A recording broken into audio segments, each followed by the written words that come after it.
Thank you so much for having me here today. And yes, I'm Hannah Giddings. I co-lead the UK Green Buildings Council's programme of work on climate resilience and adaptation and nature as well. So covering all of our work through climate risk assessment and adaptation to implementing nature-based solutions, and then the more nature-focused work as well, such as biodiversity net gain and those kind of wider impacts that the built environment is having on nature globally as well. But today, we'll be focusing on climate resilience and adaptation in particular. And yeah, as Emma said, my job really is to set the scene, talk about the context and why this is so important. And I wanted to kind of run through that adaptation process and how we should be thinking about it and some key elements as well. And I'll pepper in some UK GBC resources as we go through, which hopefully will be useful for you all.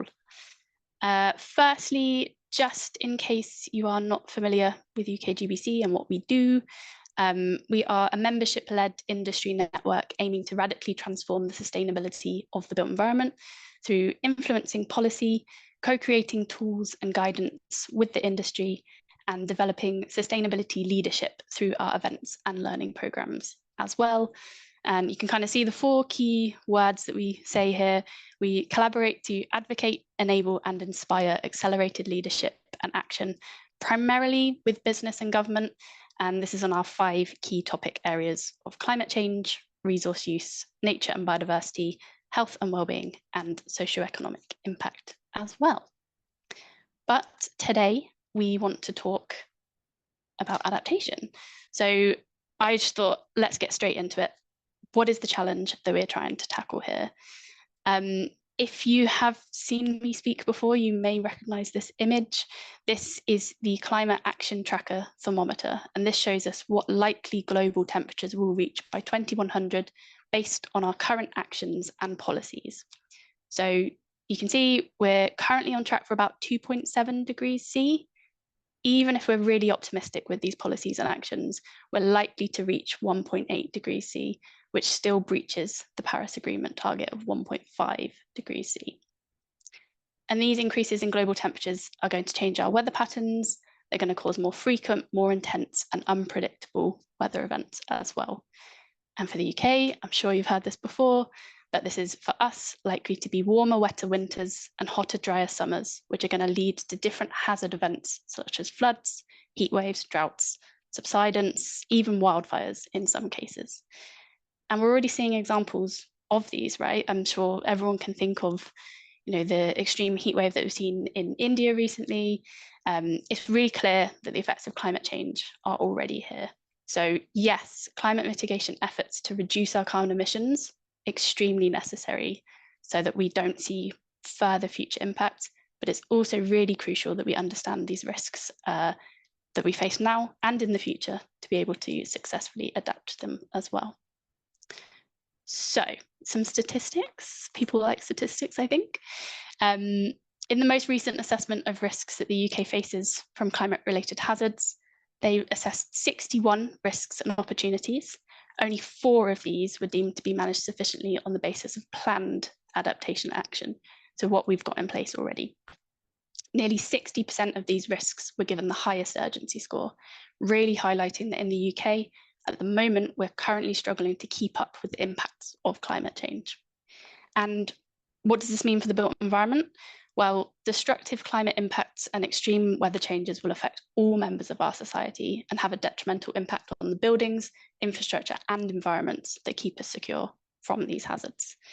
So I've got some facts here from stats. The really crucial one that I wanted to just say is it's estimated that up to 500,000 assets across the UK might be at risk by 2050 if we don't reduce emissions urgently. And homes, of course, are a massive part of that. They are where people live. So what kind of risks are we looking at as well? For the built environment, this can be to the asset itself. It can be things like facade or contents damage, but really crucially, it is the people that live and occupy these buildings. And for homes, that is families, that's communities. This can be health impacts. It can be, in some really extreme cases, loss of life as well. And we often find that the most vulnerable people are the ones who are disproportionately affected by these different types of hazard. It's not just people as well, though. I know we're talking about homes and retrofit today, but just to flag that kind of more holistic perspective as well. Our natural environments and biodiversity can be impacted through things like water shortages and droughts, or maybe a loss of habitat through flood events. Our infrastructure can be affected as well. I'm sure you've all seen the rail network be impacted when the temperatures reach a certain level and the tracks buckle, or if there's flooding from a heavy rain event. This then can also have knock-on impacts to businesses and organisations if staff can't get to work or if transport and supply chains are impacted. So it tends to become this big kind of, I call it like the spaghetti mess of different types of risk. You can kind of think about it as a systems map. And of course, climate change is then going to increase the number of instances and intensities of these risks. The maps on the right-hand side give a quick picture of this. So these are just the projections of change in maximum summer temperature, depending on how well we might mitigate our greenhouse gas emissions. Worst case scenario, top left, best case scenario, bottom right. So we can see it might change depending on how well we do. So what can we do about it? I realized that was quite doom and gloom. Let's get on to the action of it and how we can actually start to address.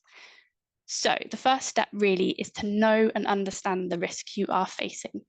We can use both historic and projected data to look at these hazards, get an idea of what may be to come, and then assess together with specific asset considerations.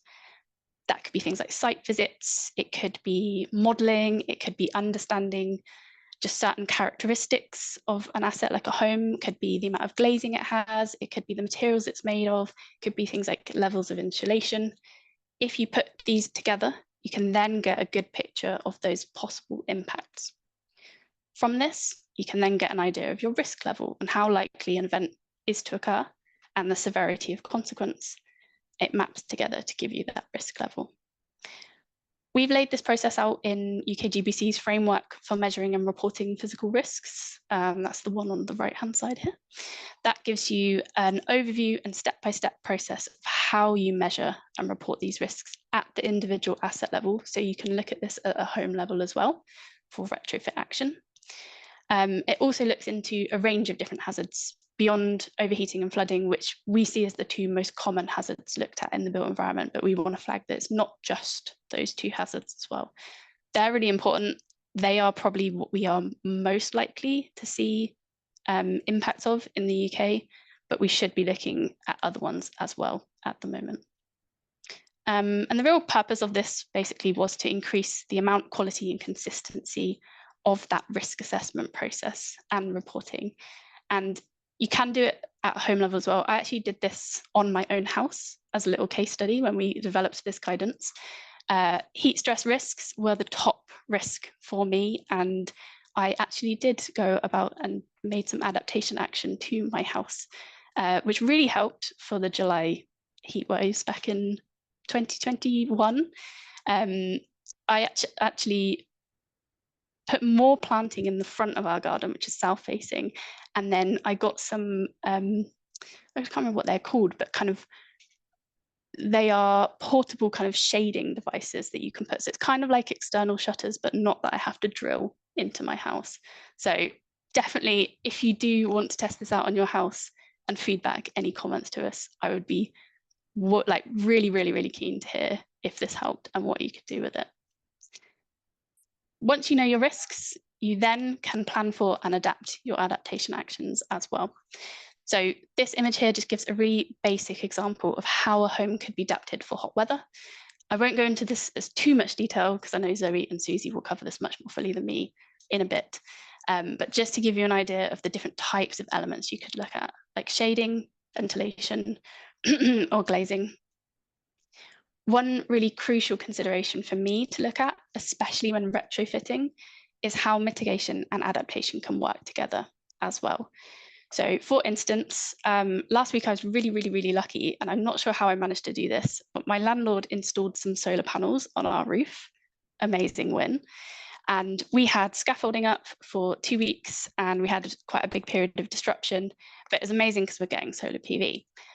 But I was also asking him, what could we be looking at in terms of adaptation as well? So that when we're looking at the mitigation side, we're also considering the adaptation side.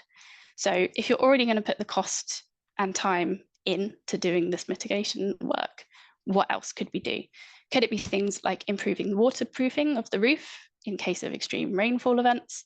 Could it be surveying the roof for items that could be really dangerous in a storm event if they could easily come off? Could it be something like painting the roof or changing the material so that it's light coloured and will reflect that heat gain rather than be absorbed? These are all the kinds of questions we should be thinking about when considering adaptation and mitigation together.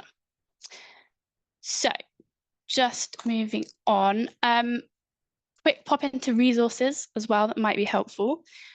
One resource that might be helpful in particular for some people on the call, if you work more on the policy side, I know some of you will, some of you won't. UK GBC has created the Resilience and Nature Policy Playbook in 2022, which really looks at the climate resilience and nature strategies for planning policy, sustainability, procurement, and local strategy development as well. So just to flag that one, it's basically a signposting document for best practice, precedents and case studies of what certain local authorities have put into place to improve policy on resilience and adaptation and nature, and an idea of what industry standards are available as well. So it might not be relevant for everyone on the call, but if you are on the policy side, it may well be so. And also feel free to share with colleagues. Another kind of area that we work on as well on the adaptation side is nature-based solutions and how we can increase the uptake of nature-based solutions in the built environment. In case you're not familiar with that term, these are just natural solutions like green roofs, street trees, open spaces, which help to address the climate and ecological crises, but also provide multiple benefits for people and planet. So a pretty good all-in-one solution as well. The images on the left kind of give a good example of these multiple benefits in action, I guess. So this is assessing a conventional drainage system versus a sustainable urban drainage system. And whilst you can see that they both perform the same function for water quality and quantity, i.e. the place won't flood, the SUDs, the sustainable urban drainage systems, also can bring biodiversity, health and wellbeing, community benefits as well, just to name a couple. So our resources go into this, they dig into this a bit deeper. Two ones that I would probably pick out are the principles of delivering urban nature-based solutions. That sets out 6 key principles on how to plan, deliver and maintain urban nature-based solutions, and then also the value of urban nature-based solutions. And that just looks at the process of considering those wider benefits that nature-based solutions can bring and how we can start to bring those into the discussion and valuation of those elements on a project so that they are not valued out at the end of a project and they can stay in. I'll put links for these in the chat once I've finished speaking as well. So that covers the risk assessment process, how we plan for adaptation, but we know that something is missing still, and this is something that UK GBC is working on at the moment. And I'll just wrap up with this because I've only got 2 minutes left. So we have something missing, and that is a clear vision of where we want to get to and what targets we should have in the built environment. How do we know that we are measuring progress against these to know we're moving in the right direction? At UK GBC, we really identified with this when we were creating our 2025 strategy, which we have for climate mitigation, a very clear pathway forwards. We have those targets. We don't have the same for adaptation and resilience. We wanted to change that.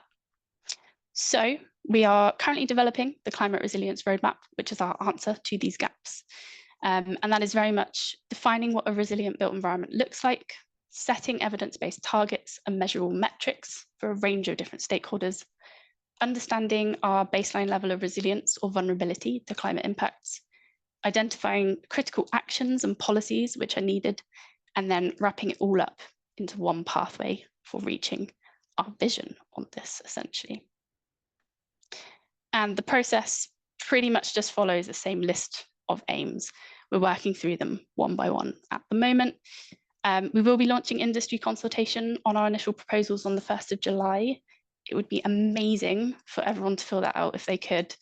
More voices means that we have more representation and we really understand what each different stakeholder needs from this, and we can just get your voices and opinions into that. So please do that. That would be amazing. And one thing from me is just to make really clear that we are taking a systems approach on this piece of work as well. So as I said earlier, like a bit of a spaghetti systems mess, which is adaptation and resilience. We know how much all of these aspects kind of interlink with each other. So for all of our proposals, we're looking at them through these different lenses, considering the different impacts for the physical built environment, for our ecosystems, and also for society as well. That will be launching in November, so not very long to go at all. And if you do want a little bit more information on that, the QR code here will take you to the Climate Resilience Roadmap webpage. I'll also put a link in the chat after this as well. So yeah, just to recap some key takeaways. We are facing quite a few risks. It does seem a little bit scary at some points, and I definitely take that moment to appreciate that. But there's a lot that we can do on this. To adapt to climate impacts, you must first assess the risk you face, then plan the most appropriate adaptation actions. Thinking holistically, like the scaffolding, can we think about mitigation and adaptation at the same time? And UK GBC are here to help. We do have resources, but we're always open to hearing your thoughts and ideas on what is also going to be helpful for the industry. The roadmap will be launching in November. And I think we wanted a call to action as well. So my call to action is for everyone to fill out the industry consultation if possible, which is launching on the 1st of July. That's all from me.